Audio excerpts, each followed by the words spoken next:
কোনোদিন কুমিল্লা জামিয়া দারুল হুদা কমপ্লেক্সের কোনো মাহফিলে, কোনো সমাবেশে কোনো রাজনৈতিক দলের নেতা অথবা এলাকার কারো নাম থাকবে না, শুধুমাত্র মেহমানদের নাম থাকবে। এটা আজীবন। আমার প্রতিষ্ঠান যেমন কারো কাছে মাথা নত করবে না ইনশাল্লাহ, আমার প্রতিষ্ঠানে যে সমস্ত ছেলেমেয়েরা লেখাপড়া করবে তাদেরকেও আমরা এমনভাবে তৈরি করব তারাও যেন কারো কাছে মাথা নত করতে না হয়। আমি আপনাদেরকে একটা দাওয়াত দেই। এই দাওয়াতটা হলো, আমাদের সবার স্বপ্ন হলো কুমিল্লা জামিয়া দারুল হুদা কমপ্লেক্স। নামটা জানেন তো? সবাই বলেন তো জোরে জোরে উচ্চারণ করে, জামিয়া দারুল হুদা কমপ্লেক্স। এটা আমাদের স্বপ্ন। বলেন, এটা আমাদের কি স্বপ্ন? তো স্বপ্ন পূরণ করতে হইলে সিঁড়ি একটা একটা পা দিয়ে উঠতে হয় না, লাফ দিয়ে উপরে চলে যাবেন।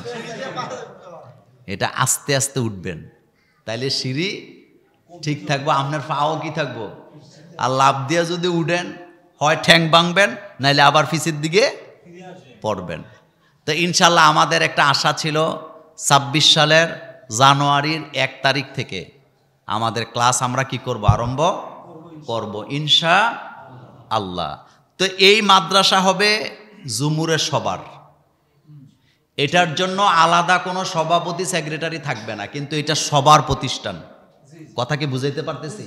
প্রতিষ্ঠান কার? ওমকে সভাপতি, ওমকে ইতা খেলা এনে থাকবে না। নাম্বার 2, এখানে কোনো রাজনৈতিক দলের পরিচয় থাকবে না। এই প্রতিষ্ঠানে কোনো রাজনীতি চলবে না। এই প্রতিষ্ঠানে কোনো রাজনৈতিক নেতাকে কখনো কোনো কাজে মেহমান করা হবে না। আমি কি কথা বুঝাইতে পারতেছি আপনাদেরকে? আপনারা কি আমার সাথে একমত?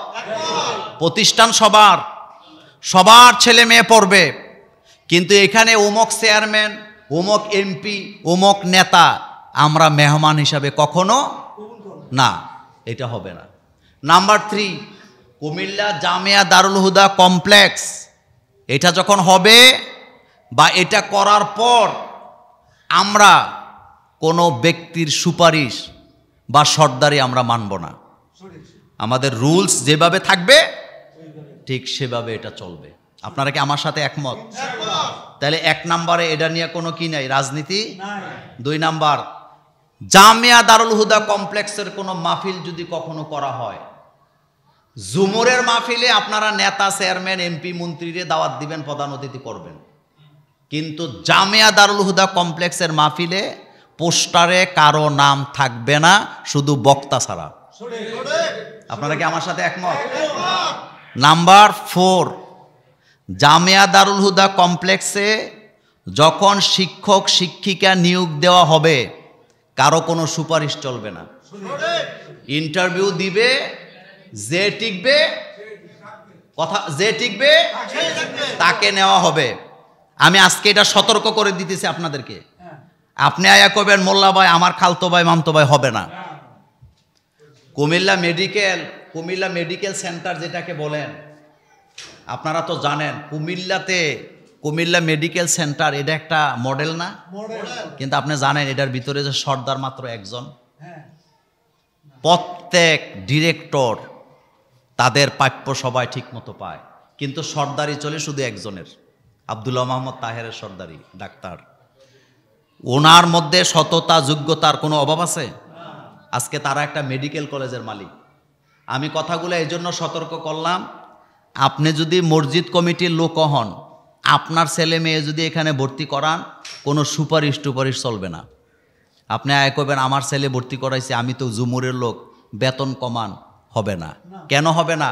কারণ হলো আপনার ছেলে মেয়েকে যদি ভালো শিক্ষা দিতে হয় তো ভালো শিক্ষকের দরকার আছে না নাই? তো ভালো শিক্ষক কি অল্প টাকায় পাওয়া যায়? এটা কি সম্ভব? আমি আজকে কথাগুলা ক্লিয়ার করতেছি এই কারণে, আপনারা যদি আমার সাথে আজকে একমত হন তাহলে রবিবার থেকে আমাদের কাজ শুরু হবে। যদি একমত না হন, কোনো প্রতিষ্ঠান দরকার নেই। বিশৃঙ্খলা আমি পছন্দ, যা করবেন ভালোভাবে করেন, মানুষে যাতে বলে যে না জুমুরে একটা প্রতিষ্ঠান হয়েছে, এখানে নিয়ে ছেলে মেয়ে ভর্তি করো, কাজ দিবে। কিন্তু জনে জনে সর্দারি করলে কি হয়? হবে না। আপনারা কি আমার সাথে একমত?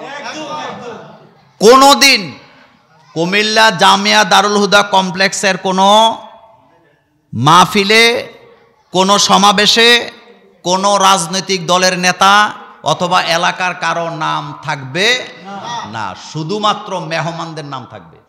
এটা আজীবন।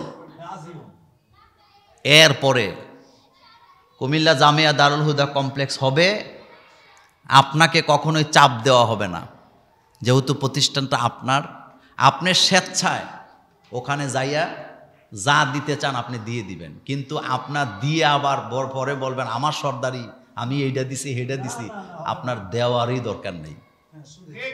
কথা কি বুঝাইতে পারছি? যেমন কথার কথা, এটার জন্য ইদ্দিস ভাইরা সবচেয়ে বেশি অবদান, ঠিক না? তারা 13% জায়গা দিছে, একেবারে মেইন রাস্তার ভাই, সোজা কথা না। এবং ওনারা এটাও বলছে যে মোল্লা ভাই যদি কোনো কারণে এটা রাস্তায় চলে যায় আমরা পেছন থেকে আপনাকে জায়গা দিব। তো তারা এত কুরবানি করার পরেও তাদের কোনো সর্দারিও আমরা কি করব না, মানব না। এটা একটা রুলসের মধ্যে থাকবে, মডেল। বলেন কি মডেল? তা আপনি বলবেন গরিবের ছেলে কি পড়তে পারবে না? অবশ্যই পারবে, সেটার ব্যবস্থা আমিই করব, কারণ শিক্ষা সবার জন্য সমান। কিন্তু কিভাবে করব এটা হাইট থাকবে, এটা এখনো বলা যাবে না। আমরা কি চাই এরকম প্রতিষ্ঠান এখানে হোক? গতানুগতিক না, আমরা ভিন্ন কিছু করব ইনশাআল্লাহ। রাজি আছেন তো? ইনশাআল্লাহ আমরা আগামী নভেম্বরের আগেই আমাদের প্রতিষ্ঠানকে আমরা সাজাবো, আমাদের মতো করে সাজাবো। যে যা পারেন শুধু আপনি আমার সাথে যোগাযোগ করবেন যে মোল্লা ভাই আমি আমার এই প্রতিষ্ঠানের জন্য এটা দিতে চাই, এটা করতে চাই, কিন্তু আপনাকে আমি কখনোই চাপ দেব না। ইনশাআল্লাহ দোয়া করেন আল্লাহ যেন আমাদেরকে কবুল করেন। আমি যেই পয়েন্টগুলো বললাম আপনারা সবাই এই পয়েন্টে একমত তো? কারো কোনো আপত্তি নাই তো? সর্দার মাতাব্বর এমপি মন্ত্রী আমাদের কোনো দরকার আছে? কোনো দরকার নেই। কেউ আসবে ওয়েলকাম, আসলে নাস্তা খাওয়াই দিবেন, কিন্তু সর্দারি মাতাব্বরি হুমকের নাম দেও হুমকের নাম দেও এগুলা এলাও করা হবে না। কারণ আমাদের জায়গায় আমরা প্রতিষ্ঠান করছি, কারোর থেকে নেব না, কারো কাছে মাথাও নত। আমার প্রতিষ্ঠান যেমন কারো কাছে মাথা নত করবে না ইনশাল্লাহ, আমার প্রতিষ্ঠানে যে সমস্ত ছেলেমেয়েরা লেখাপড়া করবে তাদেরকেও আমরা এমনভাবে তৈরি করব তারাও যেন কারো কাছে মাথা নত করতে না হয়। আপনার ছেলে এখানে পড়ে যায় ডাক্তারি পড়তে পারবে, ইঞ্জিনিয়ারিং পারবে, যে কোনো জায়গায় ভর্তি হতে পারবে, এই মানের লোক আমরা তৈরি করব ইনশাআল্লাহ। আল্লাহ যেন আমাদেরকে কবুল করেন ইনশাআল্লাহ। এই সপ্তাহ থেকে কাজ শুরু হবে আমাদের, আমরা স্বল্প পরিসরে যেভাবে পারি আমরা এটা শুরু করব। আপনার ছেলে এখানে পড়ে যায় ডাক্তারি পড়তে পারবে, ইঞ্জিনিয়ারিং পারবে, যে কোনো জায়গায় ভর্তি হতে পারবে, এই মানের লোক আমরা তৈরি করব ইনশাআল্লাহ।